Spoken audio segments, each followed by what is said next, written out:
40-годишниот Маријан Б, татко на две малолетни деца, утрово е пронајден мртов на Штипскиот Исар. На ова место у Тринава е пронајдено без животното тело на 40-годишниот штипјанец. Него го пронашле случајни минувачи кои овде дошле да рекреираат. Веднаш е повикана лекарска екипа, но единствено што можеле да направат е да ја констатираат смрт. Смртта на младиот маж на Исарот за кратко ја донесе и полицијата. Но засега ниту тие немаат одговори за тоа што ноќеска или рано у Тринава се случувало таму. Телото на починатиот е предадено на обдукција со цел да се утврдат причините за настанување на смртта. Огромната локва на крв која остана на Исарот е единствениот сведок на крајот на еден млад живот. Дополнително треба да се утврди дали таа е последица на туѓа намера или личен избор, односно дали штипјанецот е убиен или во прашање е суицид.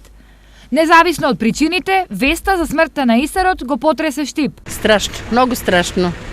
За мене е тоа многу страшно и многу млади почнаа да умират. Не знам, немам зборови. Тежок живот, многу тежок, него нема што да се прави, тоа е тоа.